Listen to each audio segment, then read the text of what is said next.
Part of the Force Unleashed experience on the next generation consoles really is digital molecular matter and Euphoria biomechanical AI and the Havok physics systems, but we really have focused a lot of effort on ensuring that you get the same great Force Unleashed experience no matter what platform you play the game on.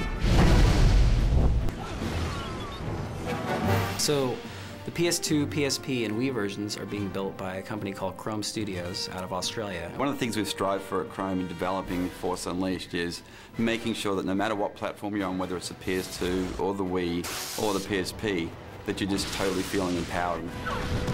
The experience that you get will just be phenomenal across every SKU. When we first started working on Star Wars The Force Unleashed, we knew we wanted to put it on as many platforms as possible. But we also made the decision to ensure that each platform was going to be unique and different in its own right.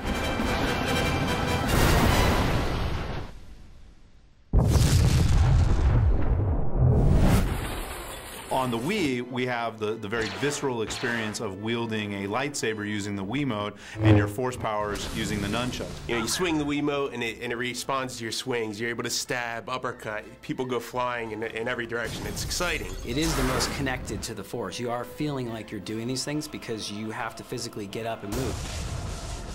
I mean, there's this combination after combination using the Wiimotes that actually just take it to another level. So it was both designed to be simplistic, but also very, very deep the more you went into the game. In dual mode, we have 9 different arenas and 27 different characters. Some that are from TFU, some that are from the prequels, some that are from the expanded Star Wars universe. So there's plenty of characters to choose from. You have power-ups and you have all these abilities. I think players really will feel unleashed in the Wii version of the game because of the control scheme. It feels like you're really engaged and connected to this apprentice character through all the motions that you're doing.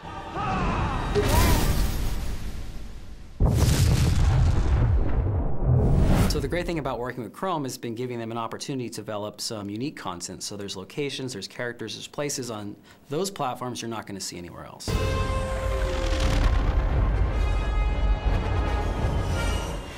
One of the things I'm most excited about on the PS2 version of the game is the original content. You're able to actually go to the Jedi Temple, which is in ruins, and participate in the Jedi Trials, which are kind of metaphysical challenges. You will need all of your skill to survive. So the apprentice will go there and will confront spirits of long-dead Jedi, and I think Krome has done an absolutely amazing job designing some very cool Sith enemies that you can actually fight. 1,000 Jedi died cursing Darth Dessalus.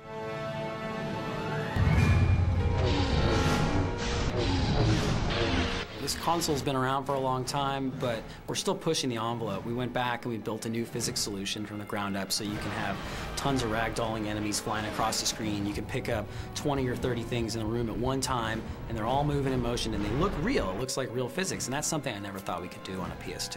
What that really means for the player is these environments are going to be much more interactive and much more destructible than you've ever seen before in a game.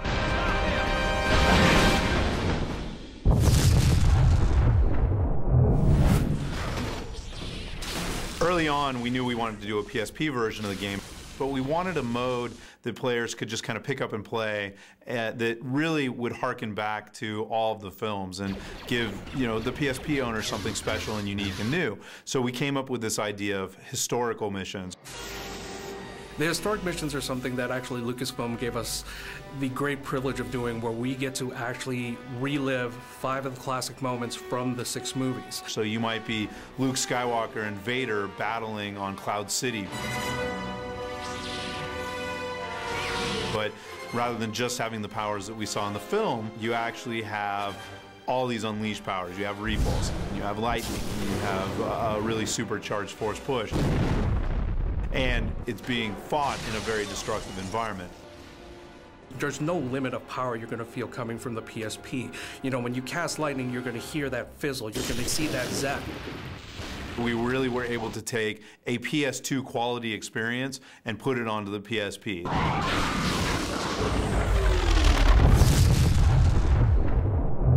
And the DS version is being developed by a company called Endspace.